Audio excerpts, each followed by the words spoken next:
CORSAIR DreamHack Masters continues on here in Dallas. As I said earlier, it's a little warm outside. In fact, the humidity levels just about ruin everybody's plans for the day. All the Europeans here working in production can probably sympathize with that, probably understand that. I do see the cameraman shaking his hand, yes. So actually, welcome back to Texas, everyone. If you didn't feel at home before, hopefully you feel at home now. Hopefully you're feeling some of this sweat like the rest of us, especially the teams of Cloud9 and NRG, who are going to be going head-to-head in a best-of-3 in our first matchup of the day. And I can't think of a better matchup to kick the day off with for multiple reasons. Some of those being that some of these guys are former teammates. That creates this sort of non-traditional way of playing the game. And then there's this whole rivalry aspect of being from the same region. And then I have Chad and Jacob here. And we're basically just going to tell you how it is. That's what we do. That's what we do. I like your shirt, Jacob. Thank you. Thank you.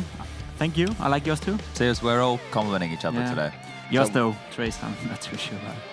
All right. Yeah. Well, thanks anyway. Okay. There's always tomorrow, I suppose. I could just change shirts. We could talk about this game in depth, though, sure, for many different reasons. A deflated Cloud9. And then we have NRG that actually didn't have such a great performance yesterday. Yeah. And I don't know if that's more of a testament to where NRG is or Furia is. I think that NRG as a team have potential. I think that this Cloud9 roster, if you're happy to be a run-of-the-mill, maybe 4th best in North America kind of thing, if they're happy with that, like, that's crazy, right? Yeah, if they're happy with that, that's fine. This roster can stay as it is, right? That's the expectations being set. But NRG is a team, in my mind, who should be the 2nd best North American team, and they're not living up to that expectation at the moment. The addition of Tarek was meant to give them a little bit more flexibility, because Fugly was a role player, but they've added even more firepower to this team, and for whatever reason, they're unable to make it, gel just yet. Yeah, well, they're going to have to gel it out right here in the vetoes first and foremost, guys. As a best-of-3, it all kind of starts here. It all kind of starts as to what maps we're going to be playing.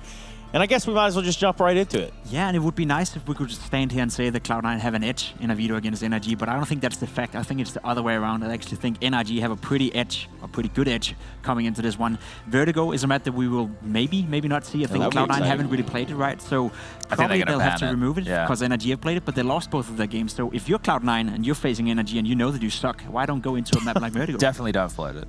No? No, because we know NRG player. We don't know if Cloud9 player. They also lost.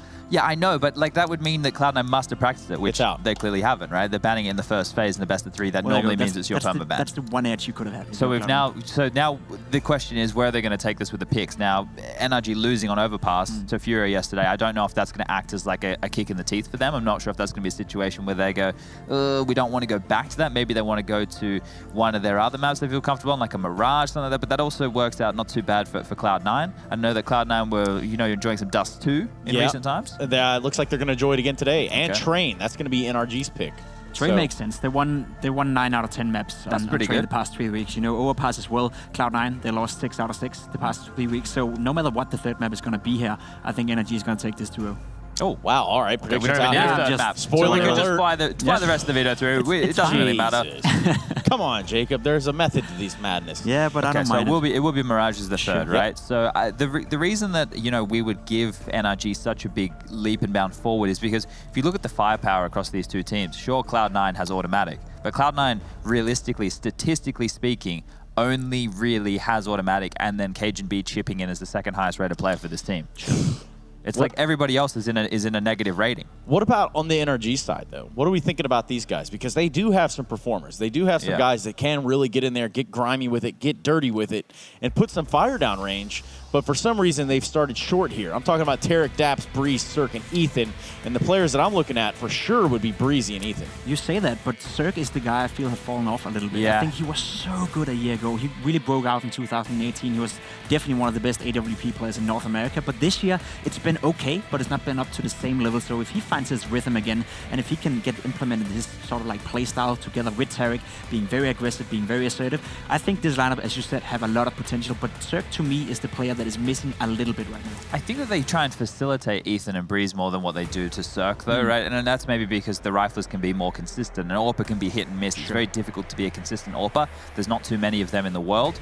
And with Cirque still being a relatively young player, maybe that's why Daps has built the system of allowing on the T side, especially on overpass. It feels like it's like, hey, Ethan, hey, Breeze, whatever you want to do, you can kind of go and do. And like Ethan over towards Sandbag on a map like overpass just goes up straight at the start of the round and just takes heads up duels. And when they win them, it looks amazing. When they don't, it looks like they don't have any structure and strategy. And that's what Daps is meant to be bringing to the table. Now, if you give your teammates so much freedom, which it appears, or at least that's what I think that Daps does, then it's difficult to be a strat-based in-game leader like an MSL of the world. It's hard to find that middle ground, especially when you do have so much young talent on the team. And let me also just remind you guys, remind everybody at home, this isn't, you know, an initial matchup. This isn't a winner's matchup. This is an elimination matchup. Well, they don't have very far to go home, do they? Nope, neither one of these teams. Definitely right down the road, maybe a 1-3 hour flight here and there, but for both of these teams to go out this early in the tournament, that would be a struggle street, I think. As scary as it may sound, I wouldn't even be surprised if Cloud9 is okay with it. I think that's somewhat to be expected, you know, considering the group, considering the two teams that had to face.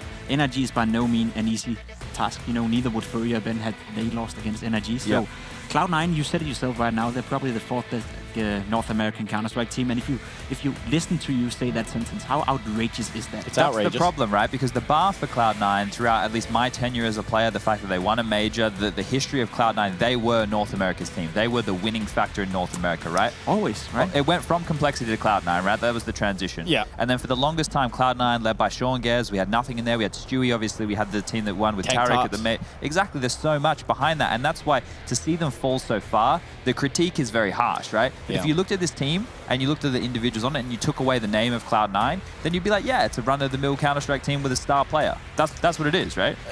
Here is a way I think we could describe Cloud9, right? And whether this hits or miss, we're going to give it a go. Okay. Cloud9 are kind of like the Yankees, if you know anything about baseball. Don't really know anything about baseball. But, I mean, they have a legacy within their brand, within their team, within at least the things that they have accomplished in the past. And whether they're accomplishing them now, they are going to be at that forefront. They're going to have the spotlight at all times, and they're going to become under scrutiny.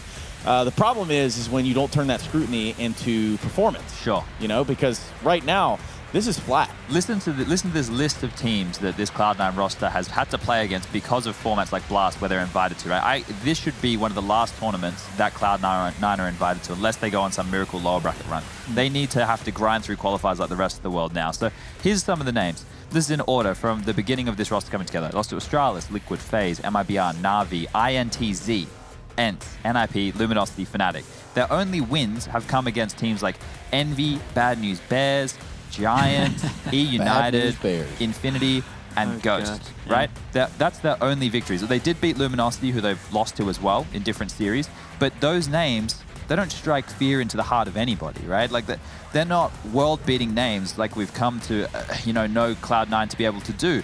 So if we look at this matchup just for what it is, there's obviously an opportunity for them to get under the skin of NRG. The players knowing each other, the domestic rivalry they're talking about. There's a chance. And you say that, and let's just point out that there are two former teammates. They happen to have won this little thing called the Major, and now they're going to be going head-to-head together. I'm talking about Tim Ta, or Automatic as you know him, versus that of Tarek.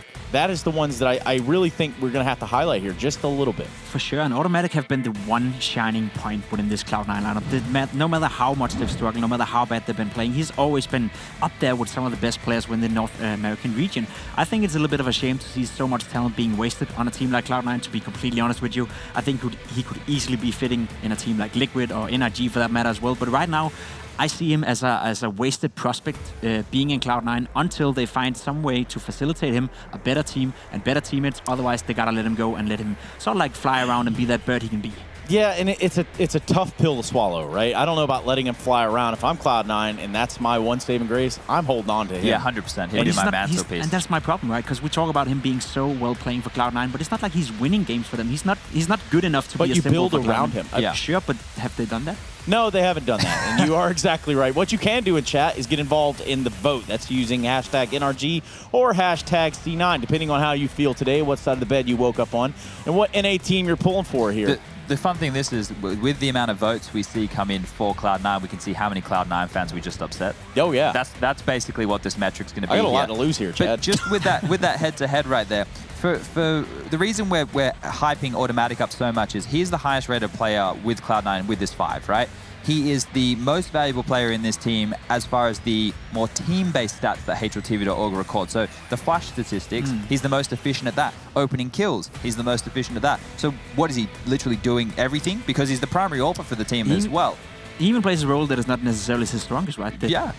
So the thing is, he's changed his position within the team to try and take a new avenue of being a star. Now, sure, he might be selfish. Like, I've never played with him, right? He might be difficult to work with. There could be all these things. But from just looking at the pure numbers, he's the highest rated player. Then it's CageNB, then Golden, then Rush, right? Rush plays a ride or die entry fragger role. So you compare him to like a Taco in like the old school Luminosity days, right? Okay. Where you're running in first and you're just making space. I think Rush feels a very similar position than that, but that doesn't really exist in Counter-Strike anymore. Not too many people are still doing that in 2019. No. And then the lowest rated player, the most recently added to the squad, Vice. Now, the curious thing with Vice is it felt like all the other prospects within North America got snapped on up before, and then they were left with a couple of difficult choices to make, and this is where they've ended up. So I'm going to be curious how long, Jack and the Cloud9 boys are going to stick with this project. That's a big question. But coming in here, there is an opportunity for them to win this. And if they do win this, this is hugely detrimental for NRG because they should find themselves in spiraling. Like they should be. We lost to Furia and Cloud9. That for them. I know, like, I hear those guys talk on, like, buses and stuff. They definitely would be considering themselves better than both of these opponents. So it's going to be gutting. And they should, considering the results that we've seen over the past couple of months. Sure. The real results that I want to get to right now are the ones that you guys are going to predict, because starting with you, Jacob, I need to know where your money is. I think I've said it before, and I'm going to say it again. There's no doubt in my mind that NRG is going to win this one, and I expect it to be a 2-0 as well. I think Cloud9, if they can give us a fight, if they can give us a close map, or maybe even 2 close maps, that would be nice. That would be enough for me to say that, all right, Cloud9, you've done the best, but you're simply not good enough. But apart from that, I expect it to be a clear 2-0. I don't think NRG can lose this one. And if they do, that's going to be a big problem for them. I definitely think they can lose a map. I definitely think they could even potentially. Yeah, because they're such a mental team. Like, in the sense of, if they get tilted, like, they don't need to go to an asylum anywhere. Or maybe they do. We all do. I definitely do. Sure. I'll go with you, man. Look, maybe we get it. Special. I heard in America they got some pretty good rehab deals going on. They got all kind of stuff around. Outside of that, I think the NRG have the potential to tilt off the face of the earth. And they tilt in, like, a quiet manner, right? They're not going to be punching monitors and that kind of stuff. Like, they'll just internalize and fall apart. So there is a chance that NRG could just completely flop here. But logic and statistics and everything I know about, making a pick based off of being an analyst leads me towards NRG winning this one. And I'm going to go with 3 maps just to be safe. Not going to make any crazy claims. This is going to be a struggle for Cloud9. Don't get me wrong. I don't know that NRG's playing on the form right now that they should be. But Cloud9 certainly are going to be raising some of those question marks, right, as to, hey, where are these guys at? This is a decent gauge as to where they stand right now. Unfortunately, I do think that NRG will probably win this best of 3, but it's going to be closer than I think you guys are leading on. I went 3 maps, so maybe this guy over here. Maybe we just isolate the European. The fact that the best keep argument, the coalition. The fact that the best argument you came up with was that they may be tilting, they may be silent tilters. That's enough for me to like say that this is gonna be a 2-0. There's nothing that tells me that Cloud9 can match NRG, neither in firepower, in the maps, in the strategies, in anything. The biggest critique I have of Cloud9 right now is not necessarily the players on the team. I think a CageNB, he could be really, really good. Golden, I've said it before, I think he has the ability to be a great in-game leader. He reminds me of Glaive in some ways when you're playing with him and when you're listening to him to communicate. Automatic, of course, but the fact that this team is so... It feels like it's just put together because they need to have a team to attend these tournaments, and it doesn't seem like there's a red line, which is why I'm going to say NRG is going to smash Cloud9 out of the park. Wow, well, that's Jacob Pimp Vinicky and how he really feels about all you Cloud9 fans. Let's check in and see how many Cloud9 fans we have out there. I asked you to vote, and let's see what the results yielded. Twitch chat, you are not that many. Actually the Dothraki of the entire community, and it seems as though you've pretty much got your head on the right way this morning. Chad? Yeah, look, I think that if you're looking at this in a black and white perspective and you're not, being all tribal and, backing your team nonsensically. Dothraki. Yeah, then you can actually look at this for what it is, right? And I think that if you can take a step back and you can look at these 2 rosters, it's quite clear to see which team is better prepared. Guys, I have to cut us off here. We have to actually see which one of these teams is going to be coming out on top. And to do that, we do have 2 of the best storytellers that the entire esports community has to offer. Good morning to Anders and Moses. And specifically calling out here to Anders' shirt. I'm a big fan of the NASA stuff, man. Yeah, got to represent a little bit. I enjoy that. And I'm sure we do have a Cloud9 fan on the desk, Moses. Oh, that's funny, yeah. Right back to that old trope. Yeah, I mean, in the sense that I'd obviously like to see them playing better, right? Like... This is just getting sad at this point. Like a heartbroken kind of fan. Yeah, like really, he's lost the plot. He's down on his luck. you know, I don't know. So this Cloud9 team, they deserve better. I have no way to explain it. I agree with everything the desk has said pretty much. And yeah, at some point you need to see this Cloud9 roster. If they believe in it, that's all well and good. But at some point we're going to have to see it step up. And maybe it takes the shock of dropping down to have to go through some qualifiers for them to realize maybe it'll just take more time. Maybe they're on the right path and we just haven't seen it yet. But something isn't right with the C9 roster. Yeah, hitting rock bottom could really be sort of a bit of a wake-up call. Tell me about that, Moses. It is a tough time. It takes a lot of friends, a lot of family to drag yourself out of that hole. Oh, We've all been there. Anders, tell me about your rock bottom. I thought you were going the other way. I thought it'd take friends and family to really get you there. I was like, all right, well, that's very dark indeed. Well, with friends like mine and colleagues like mine, rock bottom is never far off. We do try. Well, here we go, ladies and gentlemen. It's Cloud9 and NRG in a best-of-3 here at the CORSAIR DreamHack Masters in Dallas. And we've got Cloud9 on the T side and Breeze. Oh, if he looks right again, he just might catch a quick shot with the USP.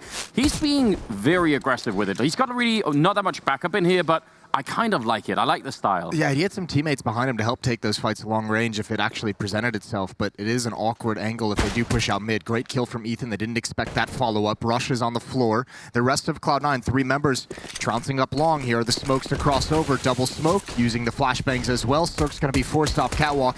At least a plant should be in the cards. A lot on this mid fight. Vice has so much more to do, and he's dropped from catwalk. Oh, that would have been an interesting shot from Cirque's point of view, because I think Vice was actually jumping and Cirque was up on the high ground, so that could have been a little bit tricky. Bomb is planted and automatic, much talked about. He's going to go down after the 1 kill. Cajun holding the angle, and they just might do this. Daps is on 3 health, and I'm actually kind of shocked. This didn't really start like a good round for Cloud9 at all, but they certainly turned it around. The smokes to get the crossing over there at CT spawn, obviously helping them out. And now it's on Daps, and yeah, I think he had to hit headshots there. Didn't work out. Cloud9 win the pistol. Yeah, I think the big thing is that play from Vice. He's just a lurker in mid, but he actually forces Cirque to collapse on him from catwalk to allow his teammates proper stance on a rotation, and that allowed the bomb to go down. That allowed post-plant positions for C9. That allowed automatic with his P250 to get comfortable inside of the bomb site. He added 1 more kill onto the tally before going down himself. So really nice pistol round, really nice recovery from an early loss. 3 scouts, though. There's going to be a lot of challenging in this round from NRG. They're going to be looking for fights. 3 scouts. I really admire that. Like, that actually makes me a little bit happy. I wish you could have had 5, but You sick bastard. you know, there's just something about it. I think it could definitely work, but I think absolutely.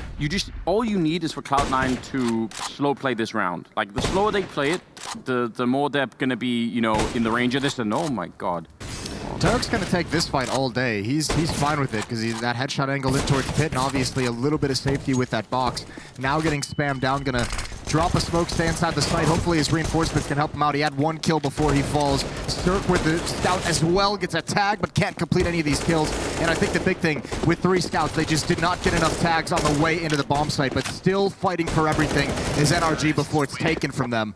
And a second round on the board for Cloud9. I mean, they had at least a couple of options where they could have actually landed those shots, and that would have made a difference. And you know, I think a little bit of credit to Cloud9. They did speed up on long. I think if you're playing against, you know, even just 1 scout and some deagles or anything like that, if you realize and you keep slow playing it, you're sort of asking to be, you know, slowly tagged up. So it was nice to see them move close up along that wall, right? Because ooh, here's Vice. He's going to be in some danger. This is going to be a late pop flash. If he pushes out to the corner, he's in trouble.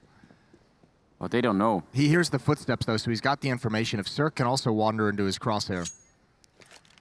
That's very. I think they wanted to take the peek, then do the pop flash, and they couldn't see him. So they were hoping to have more footsteps, more indication that a long hit was actually happening, more bodies committed that would have given off more noise. And now that doesn't happen, just adjusting location. And unfortunately, it's the wrong part of the map. It's going to be long A. They should have stayed where they were. Tough gamble to make, and now Tarek is down. No chance for this flashbang to come into play. Cirque is going to try and eliminate Rush from lower B, but meanwhile, oh, there's a perfect flashbang. But you could just see the weaponry, the timing, not all there. Cloud9 going to have another one, 3 in a row. Yeah, off to a much better start, and yeah, you know, avoiding the flash danger over at long definitely helps out a lot. So Listen, we painted a bleak picture of Cloud9 between the desk and our kind of opening. We did. Little soapbox. Do you want to try and do you make up for it? No, but this regional matchup, like this NRG team has not really solidified themselves as world beaters quite yet. True. We have a lot of excitement, a lot of hype about them, but we see them with disappointing finishes just as frequently as even, you know, some of the other teams in North America, some of the other teams that we expect to do really well. And being a regional matchup, I think Cloud9 is going to be more comfortable with this than we might imagine. Obviously, still with some skill on this team, just not performing well as a unit just yet. Yeah, that might be certainly an X factor. So it's this early push out middle. It was in fact so early, you could see it catches Ethan off guard. He's just not ready for it. Automatic going to be able to take him down, and now Tarek. Pretty good defensive Molotov, actually. That makes sure that they couldn't sort of convert that quickly into a B split. Yeah, but what a call. Readjust in the B tunnels towards the B side itself. You take away the mid split of this attack, and all of a sudden you have a free site. Daps collapsed downwards towards mid. He's blinded, and NRG, I don't even know if they can fight for this with Daps being so low. They have no nades. They have 2 flashbangs. That's it. And 2 players at the A bomb site, one at long, one in the site itself, haven't budged an inch. Automatic. I mean, in case there was a retake attempt, he'd also be in a pretty powerful position to try and do something, and the timing is still with him, taking down Tarek. That's the worst feeling, isn't it? You've already made the call that, you know what, we're going to save the rifles, and then you don't even really get away with it. Yeah, save call didn't come in quick enough. Nice knockout punch. Nice adjustment for Cloud9 when that defensive Molotov, as you said, came in from spawn. That was perfect. Playing a real good game at the moment is Cloud9. Yeah, keeping up a certain pace, I feel like, as well. And a certain simplicity. Yeah. Haven't tried to get too complicated just yet. A lot of 4-1s, a lot of staying grouped up, even when you call for an audible. I feel like we need a better word for that. There's something, because the word, the idea of simplicity sort of has like a slightly negative connotation. And I feel like that's really misunderstood, you know? Like if you're going to be, it's not always required that you play really in-depth, like, you know, 3-layer tactics type of Counter-Strike. You don't actually have to do that.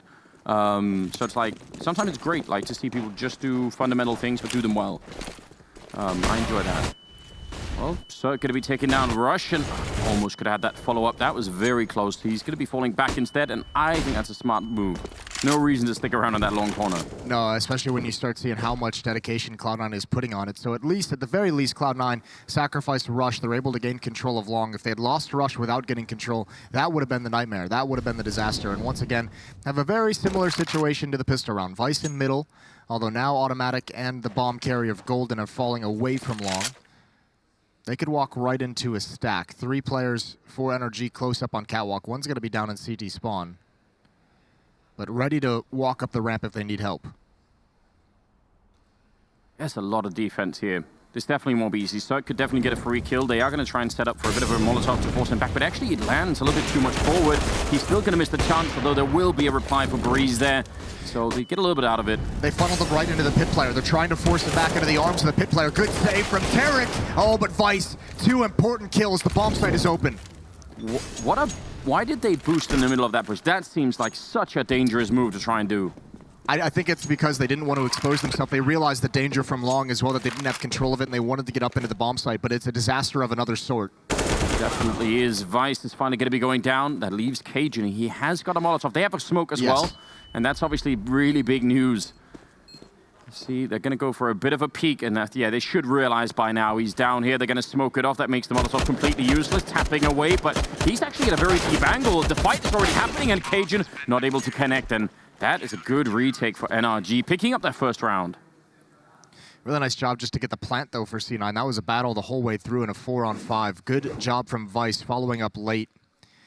His hit was successful. Plant, 3 kills in the round. They can't be upset about that. Keep the money low. You have another full buy for the Cloud9 side. A lot of money behind this as well. So you've actually got NRG in a pretty decent position, all things considered, out of a loss. Yes, indeed.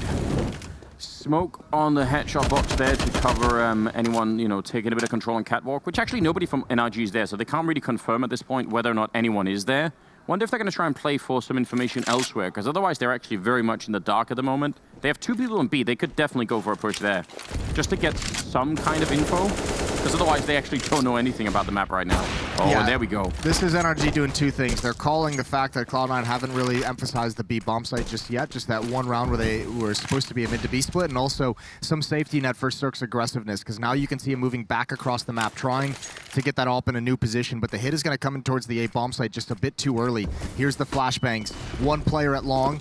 Golden needs this kill, and he's got it. One player inside of pit. He's going to be forced into a passive angle, but that's Ethan coming right through the smoke. Almost 3 kills. The AWP of Automatic can do nothing from the high ground, and Ethan's finally got it. I mean, you sometimes forget how good Ethan is. I mean, this is just a stunning round out of him. 3 kills with the AWP. Cajun inside of the smoke, and it'll be the quad as well for Ethan. That is well done. I don't know why he's one of those players. Maybe it's because half his career he played with his name backwards. I'm going to blame it on that. That's not a bad thing to blame it on, because that was an atrocious crime. I think it's because he is such a quiet, like, he's flashy plays, right? But a quiet individual. So Yes. when you're looking at the names on this team, the people that you're going to first look at, someone like Tarek, obviously, Cirque, who's had a lot of highlights. Those are the exciting players. Ethan is someone with immense amount of skill that gets his job done. And Automatic, oh my God, he wants to commit even more. We don't normally see an AWP run all the way through the flames. Sitting in it is one thing, but he's got a kill for it. Breezy had no idea. You can't really question his dedication, can you? He was really committed to the fight here. I have a follow-up point on Ethan in a minute, but oh, he's actually going to get a kill right there, so good job. That's a player you don't want feeling it. One thing with Ethan, he will build into a game. Yeah. And now you're starting to see him assert himself just a little bit. Cirque gonna get boosted up late. Gotta be aware Catwalk was open, but Daps is now clearing out Upper Dark. And the time limit for Cloud9, it's ticking. Yeah, I think even worse, they don't actually know that anyone is pushing upper and lower, which is such a problem. Like, you don't know that the clock is running against you. They're pushing long. Oh, flashbanged in, but Cajun, I think he was fully flashed. He just ran and fired his gun, and somehow that worked out. Tarek is out of the round. Now 50 seconds left, and one Molotov out. Can Cirque find a kill here? Golden, no, he's completely behind the box, and now moving in, actually, Cirque. Not scared either. NRG definitely playing a pretty forceful game at the moment. 3-on-3 here at the after plant, and 2 of them coming in from Catwalk. They need an opening right now, and that AWP, when the smoke goes away, there it is. So, gonna be able to pick it up. Automatic quick with the reply, though, and now it's a 2-on-2. Automatic holding the line. That's a beautiful flick up onto the head of Ethan, and Daps, there's really not much you can do. He's got no utility, he doesn't have a kid, he needs these kills, but they're not gonna present themselves too much more. That might have been it. Now adjusting into better positions, Cajun's got it. A 5th round for Cloud9, and they respond. I don't know, that smoke that Cirque was using to get close to the bomb site. Yes. I'm not sure if that was that useful. That was a team smoke, and I don't know if that was designed to get him close up, but that's a lot of time. He could have had the AWP on towards rail, where he could have applied more pressure on Golden inside the bomb site. I think that smoke actually bought Cloud9 a lot of space and a lot of freedom. Yeah, he really had to wait a lot longer than I was expecting too. Like that seemed like a big delay in it because the people on Catwalk were just waiting for that, right? So everybody was waiting for like a 15-second thing. Oh, and he has an MP9 as well. He does get back around the corner, but Golden being aggressive. This is an exciting game now. Like, everybody's really feeling it. You could sort of tell that the pace has been set. This is the level now. This is one of the most exciting styles that Golden has as an in-game leader. You can criticize his individual skill, but he is an aggressive player, and he wants to get into the thick of it for his team. He's got them 2 kills. Likely he's going to fall here, but they now have information of where Tarek is once flanking from long up on Catwalk. Golden's aware of the possibility. He's going to go for that peek, and he's got it.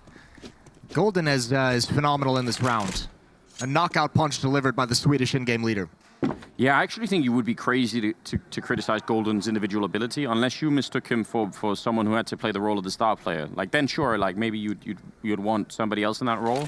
But like, I think considering that the fact that he's an in-game leader, I would say you're getting so much like value, so much more than you're paying for in some sense.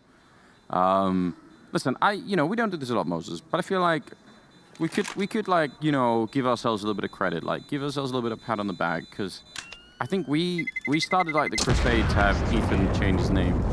Yeah, that was definitely we were successful. Yeah, I think it was probably more the major sticker money that persuaded him than I don't know. Than us. I think it was you and I. Okay. I think we did that. We claimed that as a victory. We could take it, certainly. We could maybe ask him for some percentages of future earnings, I think, just, based on... Based on the fact that you're no longer named Nati. Yeah. I really think that's it's an untold story, I think. It's important, A lot of untold stories in esports. There are. Most of them, for legal reasons, cannot be told. It's now, pistols mostly, except for that AWP on Cirque, and it's kind of in the wrong position. Like, they actually need that to be, like, one of the early fights happening. When all the pistols are gone, it's unlikely that that orb just won't be smoked off at some point. And now they probably just need to think about saving it, so. That's a really nice job from Cajun because Vice and Rush were very, very low. There goes the AWP. Daps is going to go try and recover it, but you have to imagine Automatic going to keep his eyes on the AWP for the whole round. Yeah, got the pistol out now instead, and maybe taking a little bit of a fight here. Daps, well, he actually is successful. Can't obviously carry 2 orbs, but it won't matter anyway. He's going to be out of it. 7-2. I mean, I will say this, a little bit of an asterisk. They are playing on the T side, and usually that I think on Dust2 does give you a little bit of a boost. But I'm still impressed. I think Cloud9 have come up with like a good pace, good form, good confidence. I like it. I mean, they have no reason not to be confident against NRG. They play, they practice against these guys. They play against them in any qualifier they're involved in, any regional league matches. Yeah. No, I think that is kind of a good point. Golden winning that fight. That's the second time out middle winning a fight. And that's nothing fancy. That's just applying pressure to the AWPer, and obviously Cirque missing a shot that I think we'd normally rely on him to hit. But they're just taking advantage of all the mistakes, all the missteps from the NRG side of things. Rush might be getting over-eager. He's split from his teammates. He's got to survive, but he just can't. At some point, he's got to pop his head up, and Tarek is there to take it off. But now the flank from Long. Cajun B again. 2 kills in the previous round, and now he's in a 2-on-2. Backing off as Automatic can plant the bomb for Long, and Cajun might have another clutch situation ahead of him. He definitely could. He put that Molotov out really quickly, I guess to try and maybe prevent somebody from rushing up, but if he'd saved it, that would have certainly been amazing. That fight at Long is interesting. They both just hurt each other. Yeah. So Ethan's just going to back away. Doesn't want to risk going in towards the cave. That's going to allow Cajun B to fall back as well, but now they have to go in towards the AWP of Automatic if they want to make this retake happen.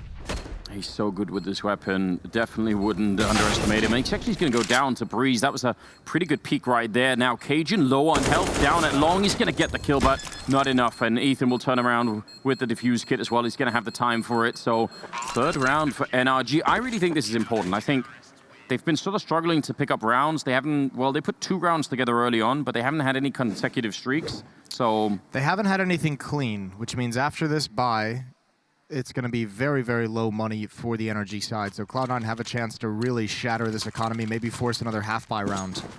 As the losing bonus isn't fully built up for NRG, Cloud9 sitting in a really, really good position. These have been some it's been 10 rounds, and I feel like it's just been more or less non-stop. So, if we could keep it at this pace, that's the kind of stuff you need right now. Well, look at the pace that Cloud9 has come out with. Look how fast they're getting up catwalk. I mean, Golden's been here since 1 minute and 40 seconds on the clock. So, I mean, they're really feeling the fact that NRG may be a bit afraid to take some of those early fights. Nice angle from Breeze. Cirque has been pulled away from the A bomb site, but the hit is already coming in. Tarek on the ramp. Cirque is going to have to back off. And it should be another bomb plant for Cloud9 without having to take too much of a fight, although they have lost 2 members, almost 3 inside of the fire. There's Cajun again, a timely kill. Yeah, very important. There's still a man down, though. 4 versus 3. The bomb is planted, and now coming up on catwalk as well, that's Rush. He has a Molotov, and there's 1 smoke left on Ethan. If they mistime that somehow, Cirque is gone. And now a little bit of a revenge kill at least. They get Automatic. That's Ethan. The smoke. Is anyone going to pick it up? Otherwise, they could be in trouble. Rush still has his. No smoke being picked up. It's lost on the ground, and I think that just might lose them the round either way. Also, no kit. Yeah, I think Breeze is... I think he's out of time here. Even if he gets 1 of the kills... Yeah, the Molotov's going to be raining in any second. They would have had it no matter what. That's a big round. That's a 4-on-3 that they end up picking up. I'm glad that we had the desk mention Cajun B and how good he can be because he's been phenomenal in this game. He's coming in with some very important impact kills to open things up for his team a number of times when he's just coming out, 3rd, a little bit late, maybe the other flank of the attack, and he's able to find the kills that secure bomb sites for C9.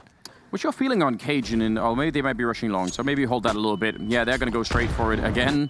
Just aggressively challenging the grenades. They are fighting pistols, and Mike's going to get a couple of kills here. So, yeah, but I am curious about how you feel about Cajun as a player, coming to America and everything. I think it's interesting, right? The hard part is after Cajun kind of left the Danish tour that's become Astralis now, he hasn't had a whole lot of highly public placings. It hasn't really had anything to talk about. Even being on teams that don't qualify for enough events to where he's even part of the conversation. Honestly, I look at him very similar to what Jacob has done in Renegades. Yeah. Like someone who kind of disappeared a little bit after a lot of excitement and obviously after seeing how skilled he can be. And then all of a sudden he comes back and he has a chance to like reignite his career. And I think that's kind of what Cajun is facing here in Cloud9. Well, that was the thing that I was kind of hoping, but I actually sort of didn't really dare to hope for. I'll tell you what, like back when he was with the again, as you said, the sort of core Astralis team. Yeah. Some of those games, you go back and rewatch them, you'll see Cajun, you know, excited and animated. Like they win rounds, he's screaming. That he's really into it. Yeah. And it's been like years since I've seen that. Like he's for a long time, it's just looked like sort of like the lights in his eyes have just gone out. It's actually and it. I've actually, in the beginning, I was like sad about it, and then it turned into a sort of frustration where I was like, come on, man, like, you are good at the game, so just please, like, find that meaning and then get back to work. And I actually got to the point where I had started to think, that might just not happen again. You were writing him off. Yeah, I think I was. But how dare you doubt the cleaner? You know, that's you know, even I lose faith at some point. But it's kind of cool to see him now get back into the swing of things. Like, that's a great story. If he can really find that in his career this late on, Cirque winning one of the fights there, but, oh, and another one, follow-up, they're still pushing him, and Cirque, he's going to get the third kill in. That was wonderful. Yeah, and it's good that he did that too, because they've been putting pressure on him this whole time, and he knows it. It's glad that he recognized that more was going to be coming, that they weren't going to be letting off. A rushed plant as Cajun B comes up catwalk late. Golden going to try and get back in time before they turn the corner. I think he's just going to meet him. Going to just get there in time as the flames leave. Nice pop flash. They're so blind, and Golden might have two. He can end this right here, right now. Tarek is found, and he's down. It's only Breeze coming in from long, but he's got a 1 versus 2. And if you love Counter-Strike, then you love that kind of a setup, right? Flashbang aggressively right in the middle of the plant, more or less, and now it's Breeze in a 1 versus 2. He has got a smoke, and he's going to choose to use it right on top of them. That does put a little bit of pressure on, but he's still going to have to fake it out a couple of times. And there's the one fake, and he won't even make it through. Quad kill for Golden, the in-game leader, really topping the board with 15 kills and just 5 deaths. Leading by example. Good to see Vice up there as well at 15 and 7. Kind of a new pickup, probably the, I guess, quote-unquote, the riskiest in terms of you're relying on the potential of Vice for him to meet that potential rather than what he's got for you right now. Delivering a good game there from that young player. To me, it's just crazy what kind of a future Golden could have, because whatever happens with this particular Cloud9 team, when he goes back to like the next generation of young Swedish players, like people like Brolin and stuff like that, like if he comes back with all this experience and he's been the in-game leader and his individual level is up there and everything else, like he could have like a whole Swedish team to sort of mess around with. He's got a pretty good resume as an in-game leader already. Yes. Well, this flank, Cloud9 has no idea that's coming. This is a really cool, risky call. Oh, the timing on the turn from Cajun. He's going to be aware of the possibility of another. And Breeze, oh no, he turns again the timing. This time it betrays him. Golden's down low. Cloud9 need to address this, and now the alarm bells are out. Everyone checking their flanks, everyone checking for aggression. But all they have is Long and the B bomb site, both extremities. And if you're Cloud9, how do you meet up with your teammates here? Well, nobody was counting on Ethan getting a scout headshot through the wall either, so there's always that. They have to try and cross here. They do have smokes, so that would obviously give a little bit of the game away, but they could do it. They need to let Vice do something. They need to let Vice open things up. He's got to be the one to make it happen from this B bomb site. Automatic down low. There's Golden finally chiming in. Oh, and in the confusion, the bomb sneaks across. To make it there. Breeze. He's picking. Oh no. That is outrageous. And he could almost had it. We almost need the replay of that, but Automatic is going to be able to win the fight, and that's 11-3. Cloud9 have done a terrific job in this first half. I am actually just impressed. Well done. This feels very much like the style that they have feels so... It feels much more on like the Swedish side of things, where it seems like very loose and they're calling things based off what they see and feel in the moment. And that's why they're able to be so reactive in different situations. It doesn't seem like there's a whole lot of theory of this is what we're going to do this round, this is what we're going to try and accomplish. It's just what's happening on the map, can we take advantage of it? And Automatic, he's dropped, but with that push, they lose too much. It's not worth it for NRG until Ethan gets that kill. But he's boxed in, he's got Cirque to help him.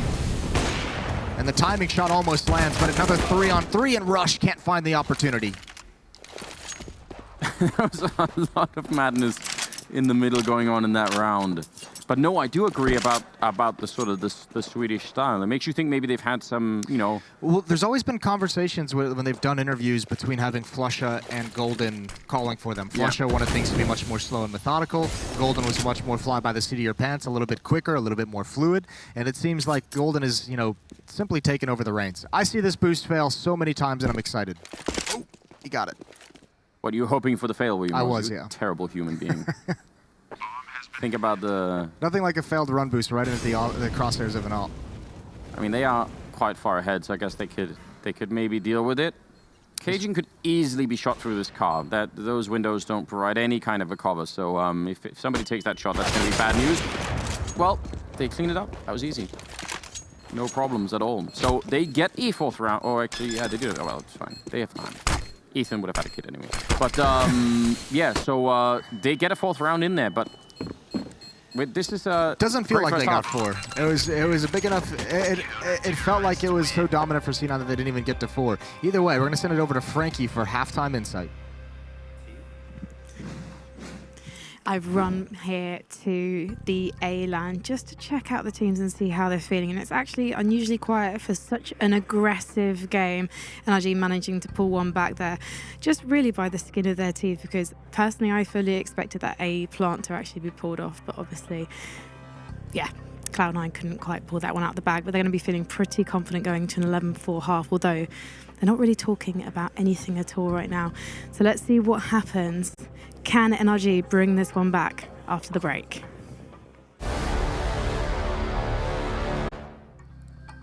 Greetings, fellow Counter-Strike fans. We're back here for the second half. It's 11-4, and we've got Cloud9 really beating up on NRG at the moment. Yeah, it's been exciting, hasn't it? It's been, I mean, led by Golden, who's just been hyper aggressive, who's just been applying so much pressure everywhere he went on that T side. So many rounds able to come out mid and just take a heads-up fight. And able to win it and open things up real early, so Cloud9 in a great position. If they can secure this pistol round, it's almost like they have the red carpet to the victory. Oh, look at this. They smoked this all the way from T-spawn. That's setting up the smoke for the CT spawn, but oh my god! Headshots all the way around. They get absolutely shot. I'm so sad. They had like the beautiful setup. It was like one of those like, you know, timed like ballet lifts, you know, and then, you know, somebody just like twists an angle and it just comes crashing down, Moses. I'm real sad. Like that set that smoke up for CT spawn all the way from outside along. They had cleared upper and lower, and then they were just running like a train out to middle. And then Rush happened. They just destroyed them. Man. And then Rush broke that ballerina ankle. I'm actually kind of upset, because that was like a little bit of art that Cloud9 just destroyed. Like, why did they have to do that? It's beautiful. Beautiful thing. Not even a bomb plant. Not even really close to the bomb site. So 12-4, and NRG have to play with Glocks. Just Glocks, as they save for the next round. Yeah, well, I mean, I'm still upset. Like, that could have been good. That was a nice idea. Anyway, it's Cloud9 sort of, you know, keeping on the same trend, winning the pistol round when you're already up 11-4. Obviously, will put you in a pretty good position. Vice, unarmored targets, and MP9s. It's a really good duo. Really oh, he loves combo. that. So much money as well built up in that. It's like, you ever seen those YouTube videos where people shoot watermelons with, you know, with rifles? It's kind of like that, you know, similar kind of feeling when you... I haven't seen those. You haven't seen those? You strike me as the kind of guy who would sit around and watch those all day, though. Yeah, that does happen. I won't lie. But, you know... Shot some rifles in Poland. I need to do more of that. We had a good time. Well, we're in Texas, Moses. We bet we could figure something out. We are in Texas. We have some free time. We'll take you skeet shooting. All right. Let's definitely figure that out. So, mid-control in favor of NRG really early on. They have some decent grenades here. They've used a bunch of them already, smoking off and trying to see if they can get all the way into middle, although they did smoke off Catwalk, I think, to try and take away a little bit of the attention. Vice close here with the MP9. Now they're not unarmored, and they are going to be shooting back with the AK-47s, but the crossfire, three-way crossfire, that is a little bit overpowering. My God. Cloud9 have all the answers at the moment. Yeah. I like that. All right. A little bit of a kind of again, we're just collecting. This is like a really, for NA fans, I have to imagine there's a lot that feels similar to me. This is like very, almost like, I mean, it's a series, right? So this isn't over, but this does feel bittersweet, where you have a Cloud9 where they've been performing so poorly, and you have an NRG that has been performing so well. But NRG has really been struggling recently, and Cloud9, I mean, it's like, who are you supposed to be happy for the Cloud9 win, or like, the NRG loss feels just as bad as a Cloud9 win? I feel like you would be excited for Cloud9 win if you could convince yourself that it was going to be a lasting trend. Then you would be like, yes, now I'm excited. But but you have that thing in the back of your mind, and maybe not. Oh, well, there we go. I guess that just works out. Cirque is going to be getting the kill on Cajun. And Golden, he has had an amazing game. This round's all going to be on this position from Ethan. Can he get anything done in this? Is he going to stick around? Okay, gives it up because he's going to back away. That one, if they tried to rotate too quickly or too aggressively to the B bomb site, he might have been able to hold that position, but now they're clearing out mid, so they should have an idea. Automatic creeping up towards long. He's actually going to get over towards the railing. He has a chance to stop this or at least whittle it down. Cirque going to be the first one as crosshairs. He's gone. Golden's got the other, and it's just Daps at long, and he can do nothing. Only a Deagle. NRG going to be looking at 4 to 15, and they're not going to have a great amount of money. Yeah. Well. There's not a lot of... you know, really positive things that we could say about it. We're going to spin this in any kind of a grey way, can we, Moses? No, I feel like we haven't even really seen NRG play. This is very... If you work in the PR department of NRG, how would you put out a press release to explain this kind of a situation? How do you spin it so that it doesn't seem so bad? NRG just came into this game. We wanted to subvert some expectations in the opening map, and from there, we're going to turn it around. Everything's according to plan. All right. Try and fly under the radar. Make sure they underestimate us for the second map. Sort of like when they put out a new Star Wars movie and they say, you know, this one wasn't a good movie, but it is setting up for the next one, which will be good. That kind of a thing. I've been hearing that for a lot of Star Wars movies. They've been doing that for a long time now. Yeah. I mean, surely one of the next ones is just going to be amazing. It's just going to be off the charts. Cajun pushed back a little bit off of the angle. That's not a bad fight, especially with the Galil. Yeah, that was very precise. Immediate dink. Cajun, there's a gap in the smoke. Ethan going to try and take advantage of it. Oh, and actually that tags him. Should let him know they're there. One's going to be creeping out, but Cajun can't hit that either. It's all on automatic who gets an awkward spray in. And finally, NRG have some success. Into the bomb site we go, and Cloud9 might want to think about backing off. Their money's fine, but no reason to risk weapons in a impossible scenario. Still kind of impressed that Golden has got 23 and 7. Yeah, he's feeling it at the moment. He's real comfortable on that PC. Yeah, what a player. Rush a little bit lower on the scoreboard, but I mean, in this game, it doesn't really matter. Like, everybody else has been fragging so much. I doubt he's had a ton of opportunities, but we've been talking a little bit about him, like, you know, as a missing star, because he really is a great player. He is, and you'd like to see him have more of an impact. Games like this, Rush is usually not going to get a whole lot of the frags. I mean, you can tell. You know, Cloud9 on their T side had so much success in the early stages of rounds that Rush didn't really need to do anything. He strikes me as that kind of player who's, you know, always going to play smart in post plants. He's never going to go chasing for that last kill. He's always going to make sure the round is secured. Basically, I'm trying to hype up my boy Rush. No, but I mean, we should. Like, you feel like there's some part of his game right now that's been put on pause, and I don't know why. But when it's unpaused, it's going to be exciting. Like he's definitely the player that seems most affected by this elongated span of time without a set roster. Yeah, the detour. And I wonder if, as a player, he needs some kind of comfort and knowledge of what's going on around him before he really feels comfortable individually. Because there are players like that, and Tarek just does him dirty. Yeah, making a little bit of that content for us, I see. Golden going to be pushing into the middle, or into the B-bomb side there from doors, but he does get taken out pretty quickly. That might have been like, sort of like a bit of a long shot to try and save the round, and it doesn't work out. Yeah, I mean, they have been in the wilderness for a long time, Cloud9. Well, we have to remember Rush went through it as well in Optic. His whole career has been in the wilderness. Of like, something good happens, and then we just don't have a roster for 6 months. Yeah, I mean... It is wild. So does he get used to it, or I don't know? I think you probably do get used to it, but it's almost probably more depressing and tough to deal with it when you're used to it. You're like, it's actually sad that I've gotten used to not ever having teammates. I've accepted the fact that my life is going to be like this. Good round from Tarek. Well, we talked about like simple Counter-Strike, you know, just keeping it, you know, not too advanced at times. And having Tarek crouch in to open that bomb site, like, that's it. That's pretty simple. Yeah. Can't rely on it every single time. Probably not, but that's a good way to set up a round. So 15-6.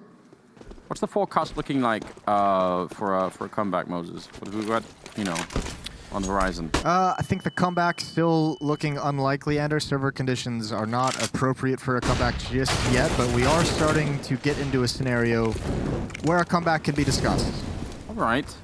The problem is, like, if it was like 14-6, like, it'd be fine, but the fact that you just can't make any more mistakes for the next, what, 8 rounds after this? Yeah. That seems unreasonable. Hard to imagine an American team not making a mistake for 8 rounds in a row, really. Yeah, well, they are playing an American team, so maybe they can get away with a couple. some sort of, yeah, if the mistakes, you know, combine, if they both make them at the same time, there's a chance. Who wins? We'll have to find out. We'll have to just enjoy it.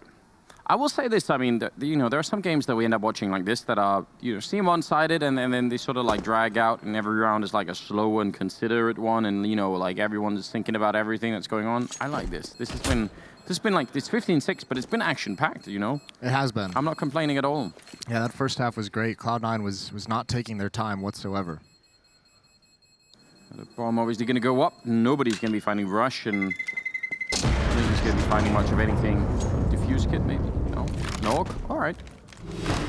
Something to work with. What a sneaky little guy Rush is. 17-15. You're right. 8 in a row to play overtime. That's actually a really cool weapon pickup for Rush right at the end there, because that can allow him to drop an AWP in the next round if they need to. Oh, you're right. That might be an extra off down the stretch they didn't previously have. Start gonna get blinded. 10 damage from the Molotov. And Cloud9 have a defense set up inside pit. I am glad the Molotovs don't slow you down anymore the way that they did in the early game. That was a bit of a nightmare. That made the game a whole different style of hell. Yeah, you did like nobody liked that. Like the first time you tried that, you were like, nope, this must change. That was a bit unreasonable. I'm not gonna lie to you. Well, mid is wide open. A lot of space to work with. Golden just shoulder peeking in the doors. Now, I believe it was Cirque who in one of the early rounds was able to just kind of quick peek with a scope with a scout and grab a kill in this position. I guess he's ready to smoke up the doors if they go for it. Some of the French teams used to like smoke up the doors and then push like upper dark. When they saw this mid push coming, they said, "Fine, we're just gonna fight." Instead, it flashed over, and Tarek again with the opening. It was a good flash as well. It was just the other player. Now what does Cloud9 do? 2 players at long. You feel like you have to at least push one. Start getting a flank on. No one is rotated to CT spawn. So it's Rush all alone, and he's feeling very alone. That flashbang hurts. The follow-up is even worse, and he doesn't even get a chance to fire a shot. That is just not enough response from Cloud9. Not enough movement. Not seeing enough movement out there, Anders. No, but it isn't New Year's yet, so, you know, we still got time. Oh, man. 15-7, about to be 15-8, as Tarek has been having some great openings. Yeah, he started to come alive on this T side a bit, hasn't he? Using that Krieg. Yeah, and it feels like, you know, it hasn't had the same uptake that the Orc has had. Like, you know, people still kind of mistrust it a little bit. Well, I think the AK is just so strong still with the 1 bullet headshot kills that people are just like, why are we changing from the AK? Yeah. We know everything about it. We've been using it. We know this recoil pattern over like 5 years. Yeah, well, I definitely distrust the recoil pattern on the SG. Yeah, like a lot of people do. I think that might be one of the big things. A lot of the players that we've talked to have just mentioned it's one of those weapons where as soon as people start learning the spray pattern and how to control it, it's probably going to make more of an appearance, but people still a little bit iffy with it. Well, maybe Tarek will be the one to show us how it's done. Ethan's got one picked up as well, so. Pistols and a max 7 on Rush.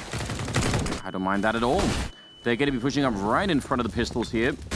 see what can happen. A bit of a fight, actually. Tarek, well, he's got the backup now, so that should help out quite a bit, and they're gonna be having a good enough time. Rush, I feel like he's been alone in a bunch of situations here. Yeah, he's really largely been abandoned on the CT side over at that B bomb site, hasn't he? I don't think there's going to be anything he can really find to save. Daps fell at the bomb site, so I don't think you're going to make it there. We check in now with the sort of the report, Moses, the forecast for the comeback. It's been like a couple of rounds now. We're up to like 15-9. Yeah. Still brewing something on the horizon. Yeah, it seems like it's coming in slow and steady. Pressure patterns. Yeah, it's maybe like, you know, rain is like 2 hours late at the moment. We're still waiting for it to hit. All right. I'm definitely interested. That would be... I think once they get up towards 11, we can start having that conversation. All right. I think 11. I'd bet it would be the classic get back to 14 and then lose the last round for no reason. Like... to an eco. Because that is actually like a classic pattern, isn't it? Yeah, it's always fun to watch that. I see Valens in the background shaking his head a little bit. Not looking too satisfied. They have had a very long time to close this out. It was, what, 15-4, I think? It's been 5 in a row now for NRG, so that's got to be frustrating. Rush is going to get challenged again. This time he's got a teammate with him, but NRG right off the bat, setting up for a mid-to-B split. Yeah, and they're going to be quick about it too. Smoke there. They're going to move immediately behind it. Rush going to get that headshot on Daps. So important, but there is a lot more work to be done inside of this B bomb site. Rush pushing out. He's going to go down, and Tarek is next. Ethan with the kill on Cajun B. This is such a lethal B push. Really done a good job. I want to ask you. We were talking yesterday, I think, about CORSAIR on Renegades as like an underrated figure, and then we could all agree on that. Hopefully. How would you rate Valens? I don't think we talk about him a lot, but I think he contributes an enormous amount and has for like a long time to this team. I think he has a very unique contributions to a team from the coaching position, because he's one of those guys that like really enjoys finding like the nerdy smokes and flashes that you can use. I don't necessarily know how much he would have an impact on in terms of overall strategy or theory of playing the game, but he certainly contributes some tools they can use in their strategies and their tactics. And I pretty much mostly learned that from playing pugs with him. Like, I didn't really kind of realize all the different like awkward flashbangs he knew until I played a couple pugs and I was home with him, and I was like, oh, I can see what you're contributing to this team now. So you became sort of like a little bit of a guinea pig in that situation. Just like saying, Moses, let's try this out. I think I was more of like a guinea pig observer, not so much the guinea pig the experiment is done on. All right. I was like the control guinea pig watching from my cage into the weird cage. I mean, if you are going to be, you know, a guinea pig in a lab, that's where you want to be. Like, you definitely want to be in the control group, right? That's a really good nade stack, because Cloud9 have struggled to find... We're off guinea pigs? Opening kills. You don't have to be. We can go back to it. No, I mean, I'm glad you understood what I was saying with it, though. No, I did. And it's a good topic. I think we don't talk about them enough. I got the sense from talking to the players at one point when Valens was going to move away from coaching about kind of their theory of what kind of a coach they want. And I know they're not necessarily, didn't strike me the conversations as wanting like an in-game leader or a coach who was going to come in and say, we should be playing the game this way, or we should change this entire style. It was going to be more someone who's willing to contribute to what they want to do. And that's exactly what they have right now. Well, you know what, Moses? I have a lot of, weird tricks. Oh, that's a big kill. That might actually save the round, because it forces them back onto catwalk where they're low. A couple players. Daps is dinked. That Deagle needs to connect, and it does. Now they're first forward, and Golden's got one. And here it is, Anders. The save round is the savior of the map for Cloud9, 16-10. Here's Cajun with a Deagle to set it all up. How did they manage to get that worked out? That happened, that was just like a snap, wasn't it? Oh my God. Very well done. I didn't even see that coming. That was just so quick. No, and it continues his whole tear throughout that game. Cajun had so much impact. In that first half, so many rounds he was able to help them out and bail them out of a tough situation. But I think the big thing you got to talk about is the overwhelming aggression from Cloud9 and how well Golden played for this team to get them that massive first half lead. Yeah, it looked like they were about to let them, back into the game a little bit, but just giving us a show. Giving us a little bit of a show, and they managed to sort of make their way out. So I'm excited about that. We are going to go to a commercial break, and then we'll be right back with map number 2, so stay with us.